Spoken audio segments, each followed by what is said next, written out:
Now, this is an unpopular opinion, but Major League Baseball should be fucking bowing down to the athletes that did steroids. It's your boy, Nerdy White Guy. Nerdy White Guy. Put you in a motherfucking coffin, my guy. He's so dope. Nerdy White Guy. Nerdy White Guy. My prayers got answered, dude. this white dude. Nerdy White Guy. Nerdy White Guy. We're gonna get this shit started, though. Nerdy gang. Now, this is one of those topics that always comes up, right? So, especially after a documentary that comes out, like 30 for 30 just came out with one, right? It is called Long Gone Summer. Now, it basically goes through the 98 season where Sammy Sosa and Mark McGwire basically brought Major League Baseball from its knees back to being an actual thing, you know what I'm saying? So, in 94, Major League Baseball, they had a strike.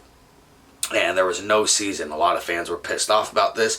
A lot of fans swore that they were never, ever going to watch another Major League Baseball game. We're talking about some die-hard baseball fans.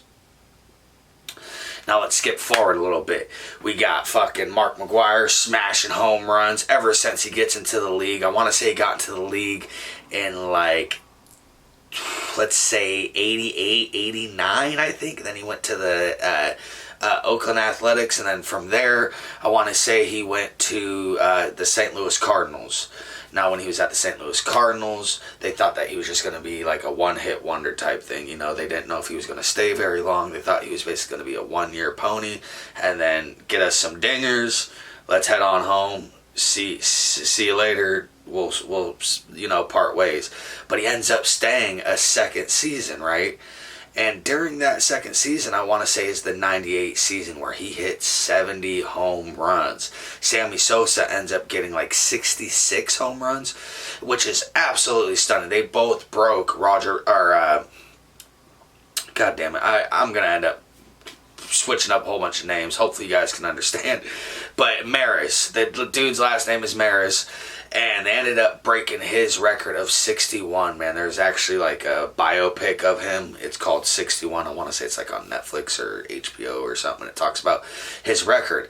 Now, people never gave him credit for his record because he did it when the MLB changed to 162 games. It used to be less games, but then it switched to 162. And he never got the recognition that he did. He basically died being like a sad man, you know, even though he was the home run record holder. Now, the reason why I say baseball absolutely should be thanking the guys who did steroids is because MLB would have been done.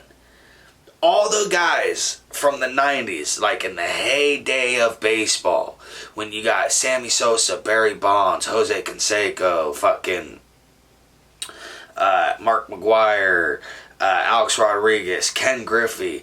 I'm not sure Ken Griffey did anything though, so I don't really want to put him on that list.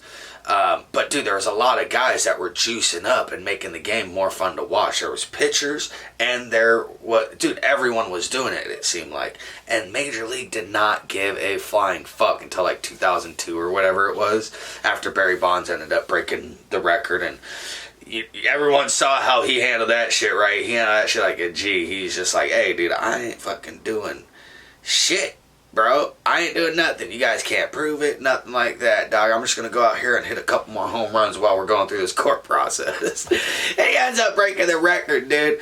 But, dude, without the 97-98 season with Sammy Sosa and Mark McGwire, I don't know if Major League Baseball would have made it through, man. You know, those two guys brought so much spotlight. I remember it as a young kid, dude. Like, I remember watching, like, The Simpsons on Q13 Fox, which is here, right? I'd be watching them, and then fucking right in the middle of the show, they cut away and go straight to either Sammy Sosa or Mark McGwire's at bat, dude. They were literally cutting into different so we could see as a nation what was going on, bro. It was absolutely intense. It brought so many eyes back to baseball. It brought some of the fans that absolutely hated baseball for what they did in 94 back, and it also like made a whole bunch of kids love baseball. I was one of those kids. I was 8 years old when this happened. Mark McGwire was my favorite player growing up. I had my batting stance just like him, everything, bro. The only thing that was not the same is that I wasn't a first baseman.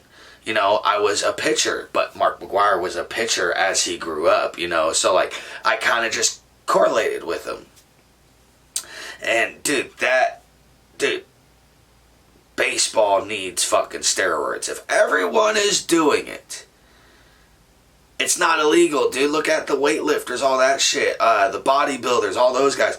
They're all on fucking some sort of roids. But it's not illegal because it's a level playing field. Everyone is doing it. Now, if the pitchers are doing it and they're throwing fucking 102 miles an hour and the hitters are doing it and they're fucking hitting the ball 500 feet, what's the difference? There's no difference. Steroids is fucking needed in baseball, dog. And I'm a diehard baseball fan, man. Played from 7 years old all the way to 18, and every year, 2 years, 3 years, I get a wild hair, and I end up going and playing for an adult league. You know, like, baseball is in my blood. I absolutely love it. And I used to be the type of guy that was like, dude, steroids, you're a cheater. You're a fucking cheater if you do steroids, man. I dogged Mark McGwire when I found out, Sammy Sosa, all those guys. But after this documentary, when I realized that everybody was doing it, it's like the Lance Armstrong shit, dude. Lance Armstrong got caught doing steroids, right? But did you know that in order to find the next guy that fucking wasn't doing steroids, you'd have to go to like 50th place? It is bonkers. Everybody was doing it. You know, 90s was just like the crazy time for steroids. And Mark McGwire's locker, he wasn't even trying to hide the shit. That's how they ended up originally finding out that he was on some shit. And I don't know if it was steroids, but it was for sure some sort of testosterone booster. And dude, wild times, dude. But it made baseball great. And I'm sticking to that shit, dog. So if you want to put an asterisk on these guys that ended up breaking these records during this era of baseball, when everyone was using the shit, right? There needs to be an asterisk next to a bunch more players. What about Babe Ruth? You know, being able to hit home runs and shit before black people were even allowed to play? That's not right. That's not fair either. Even Ty Cobb needs an asterisk, bro. You know what I'm saying? If we're going to put asterisks on things where it's like things are unfair or they're not evenly matched in the sports, you know, there's going to be asterisks everywhere, you know, just saying, hey, well, you know, this and that. What we need to have is just like different eras of baseball, because each era is very important to the game of baseball. You know, like when Jackie Robinson first came into the league. Very, very fucking important. You know, but you don't see no asterisks before that. You know, the only asterisks they wanted to do is when they deemed shit like unfair, I guess. You know, but if everyone is doing steroids in the same era at the same time, they're not testing for it, all that shit, dude, we need to have just different eras, different records, all that shit if it comes down to it. Because we can't just put asterisks everywhere and just not recognize that that was part of the history of the game. It's very important to realize that it is still the history. Whether you like it or not, it's still the history of baseball.